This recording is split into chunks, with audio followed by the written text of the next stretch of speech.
Fantastic Four First Steps just released, and I gotta say, this movie was solid. Nothing crazy, but nothing forgettable either. But I will say it was a little sad to see the overall lackluster scaling of the group, especially in their own movie. So today we will be celebrating the movie's release in a different fashion. After seeing the amount of people who loved my take on comics versus manga, yeah, you guys love that one, huh? Today we will be doing this once again, but putting the Fantastic Four against the strongest Superman clone there is, that being Omni Man. And I guess technically this is a comic v comic matchup, not a comic v manga matchup now that I'm realizing it. But who cares? And I figured why not do this matchup specifically since I haven't been cooking any invincible stuff lately, plus season 4 got some news recently about an ugly looking dinosaur that looks more like a Pokemon than anything. And so this video will be looking at both characters from a consistent perspective, and to start us off, let's get general information about their abilities. Usually I save this section for last, but the abilities of the Fantastic Four are pretty crucial to their identity, so I figured why not get that out of the way first. While Omni Man is just bootleg Superman with range attacks and very advanced hand-to-hand combat skill, the Fantastic Four all have unique abilities. These four, as we know, go up into space, touch cosmic rays / energy / whatever you want to call it, and this allows them to gain supernatural abilities. Reed Richards can stretch like my goat Luffy. The Thing is some cluster of rocks giving him inhumane strength and durability. Human Torch is, well,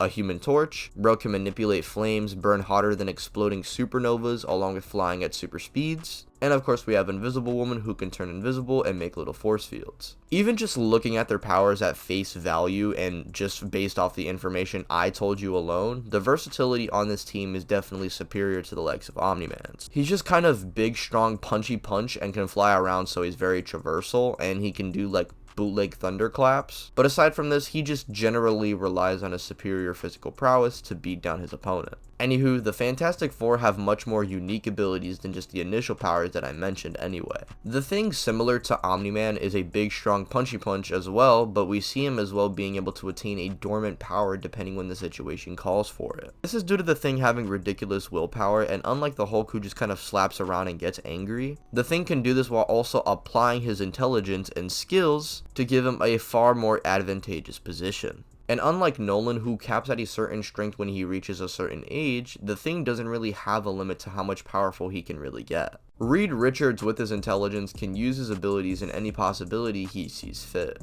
He's shown the ability to restrain, bulk himself up, reflect your attacks back at you like you're playing Marvel Rivals, etc. And Johnny's powers are a lot more than just shooting flames and being able to manipulate and absorb fire as a whole. Johnny as well is also able to make fire clones of himself. He can blind you with light, absorb the moisture from your body, and even make a fire cyclone that's capable of sucking out the oxygen from your body, leaving you incapacitated.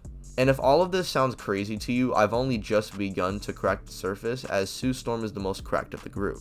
You guys already know, she's able to go invisible and of course create powerful force fields. Usually she needs to be fast enough to activate these force fields, but over the years she's mastered her powers so well that she can use her powers pretty much unconsciously. These force fields as well have blocked light, darkness, matter manipulation, along with resisting things like telepathy and mind control. Sue, with her powers as well, theoretically can close your head with the force field and give your brain an aneurysm. And if you guys think I'm joking, no, I'm not. She can literally mess up your brain, make you go blind, and give you a heart attack if she feels like it. She can also literally inject her force field into your bloodstream, bypassing your atoms, and by extension having an ability of Dura negation. It's pretty clear that ability wise, these guys have even more than the Guardians of the Globe despite their lesser numbers. And we already saw these guys with their abilities being able to give Omni Man some decent trouble. And so for the hack section, I'm going to be giving it to the Fantastic Four due to their numbers and specific abilities. However, this doesn't automatically mean Omni Man loses and Invisible Woman speed blitz Duraneg, haha.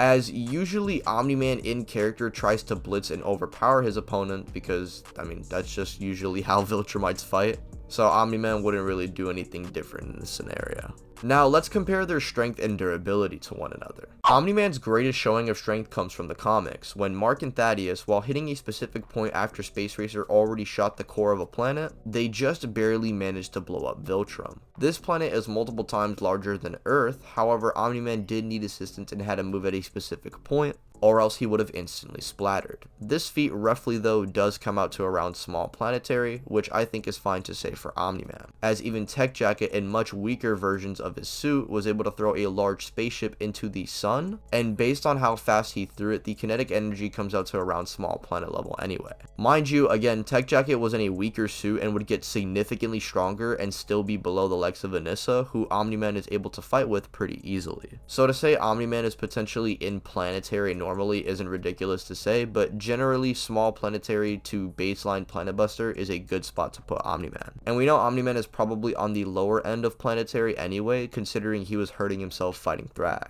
I don't think he scales any higher, as he has no way of even scaling to the top of his own verse. There's no way for you to say he's universal because of Omni Potus. He doesn't scale to Space Racer's gun that destroys stars due to viltrumites instantly dying to the gun. Like, unless you want to start grabbing for straws and say Sun Disk Supremacy, which isn't even all that impressive to begin with, Omni Man is capping out to around planet level at best. Now, when it comes to comparing the Fantastic Four in terms of power, I'm mainly going to be mentioning everyone here but Reed. No offense to Reed, but he's just way too inconsistent for me to really put a specific tier on his attack potency. We've seen him restrain much stronger characters than himself, like for example The Thing, which is pretty impressive considering The Thing usually fights suppressed Hulk all the time. We've also seen him bulk up and press on Onslaught whenever his son was threatened. So I mean, if you want to say Omni Man is threatening their planet or even Reed's son, Reed could probably perform something pretty similar to when he fought Onslaught to Omni Man.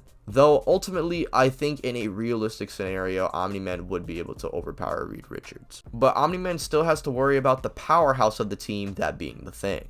Even though bro is unironically fighting for the spot of the weakest on the team, but we've seen The Thing when he's locked in being capable of surviving beams from Galactus that were said to be capable of splitting the Earth in two. Galactus as well is just this planet eater-esque being and is always put casually on a planetary scale. So it's more than likely that this beam is closer to large planetary, as by this point, he is actually closer to being full due to Johnny being able to overwhelm him with some of his cosmic flames. Which, mind you, is pretty crazy considering Galactus eats planets and does not get full off of this, and yet Johnny shoots him once when he's going supernova and Galactus is almost full. Johnny at full power is capable of reaching supernova temperatures, which means baseline he would have to have enough heat and energy to destroy a planet, as an exploding supernova slash star is capable of producing over 31 yotatons of energy. So not only based on the raw temperatures of heat he can produce, but also his feats on top of this at full power, Johnny should be on that planetary scale or even exceeding this. The Thing should be on this tier as well since he's fighting the same Galactus, and Reed, when he's enraged or buffing himself up or restraining a character, he should just be on a lower end or downscaling from The Thing and Johnny. But I mean, him even doing this to someone like Onslaught does put the possibility for him to do this to someone like Omni Man into perspective. And of course, we do have Sue's force fields to help defend the team, which are strong enough to help protect her teammate and herself from much stronger characters. We've seen her force fields block attacks from The Thing while he was enraged, Johnny when he's going supernova, and much stronger characters like Thor, Galactus, Anihilus, and Ego the Living Planet.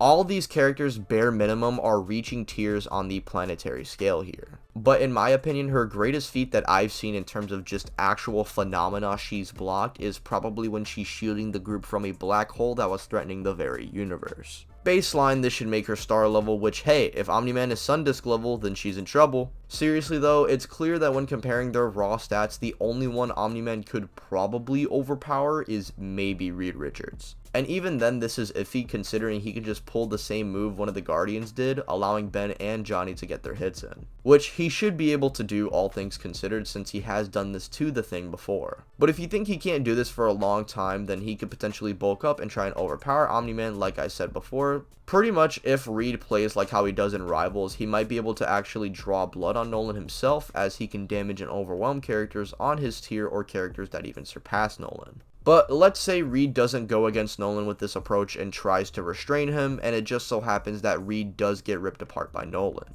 Ben and Johnny would both instantly lock in and probably just one-shot him with the combo move while they are both enraged. The thing with one enraged punch would hit harder than Nolan moving at super speed, crashing into a planet when its very core is already destabilized. And we know as well Johnny specifically is burning hotter than an exploding star or sun. And we've seen two stronger characters than Nolan literally being burnt alive fighting in the heat of the surface of the sun. So Omni Man wouldn't be able to overpower Ben or Johnny's heat. And with Sue's shields, Omni Man would unironically hurt himself like how the Thing did when trying to break Sue Storm's shields. Sue could unironically survive the very destruction of Viltrum with her shields, which required basically 3 Omni Mans and a super gun to perform. Not only would they all be capable of at least surviving a fight much better than the stronger Guardian members, but dare I say, if some of the individual members put some thought into it, they could hypothetically overpower Nolan if he's caught lacking. Realistically, I think Reed would probably get overwhelmed by Nolan and potentially killed, leading into the other members using their dormant strength and actually trying to overpower Nolan.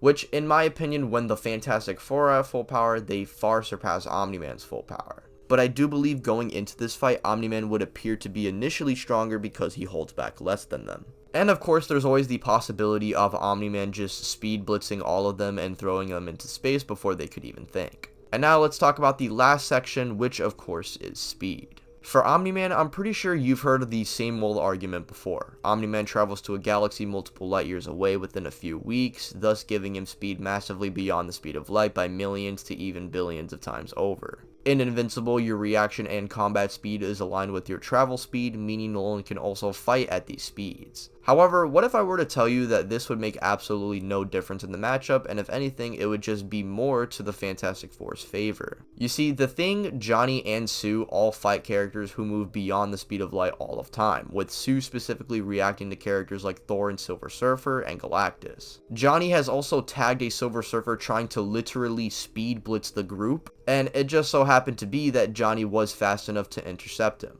The Silver Surfer is a character within comics who is notorious for traveling around millions of light years within short time spans. He's a guy who constantly travels through time itself as well. But I don't think it's fair to say that the Silver Surfer is always moving at beyond immeasurable speeds, and I don't think the damn Fantastic Four are moving beyond time and is infinitely faster than Dollar Store Soups. I mean, hell, Sue Storm might actually be in this tier at her full power, but I'm not even going to use that here. All of them should just be able to react to him, as Sue, Reed, Johnny, and the Thing can all just kind of react to each other, who all fight stronger and scale to much faster characters than Nolan. I don't think anyone's going to sit here and argue Nolan is faster than Superman or even reacting to Hulk unless you want to bring up that weird alternate comic of him fighting Superman. And even if we want to use this version or say he scales to Mortal Kombat or something, this doesn't even matter either, bro. The Fantastic Four have been around for years, crossing over with the likes of the Avengers, the X-Men, Superman himself, and fucking Godzilla. Yes, these guys have fought Godzilla and have lived to tell the tale, bro. It's clear that these guys have been around for much longer and are veterans when it comes to this superhero scaling. They've dealt with cosmic and universal threats, and they have such a solid foundation within the Marvel universe, it's kind of hard to deny their sauce. Surely these guys can handle another evil water clone of Superman who's a lot weaker than them. Reed could easily restrain him or find out about the weakness viltrumites carry, thus neutralizing the threat effective immediately. If Omni Man wanted to just overpower everything in his path, he'd get overwhelmed by the two main powerhouses of the family, not even getting to the storm of them all. See what I did there, bro? The group would already be aware of his next move and would be completely protected by the likes of Sue's force fields. So just imagine for a second what this team would do altogether. Nolan is very lucky Cecil didn't fuck around and call up Reed, because they would have had that Viltrumite war ended in 3 seconds flat once Reed alone pulls up with his negative zone Glock. If characters like Robot can take precautions against Viltrumites, imagine what the literal biggest genius in Marvel can do. Anywho, I'm getting sidetracked, so here's the thing. I don't want to stretch this video out any more than I already have. So, in conclusion, Nolan can't torch these humans and is not invincible.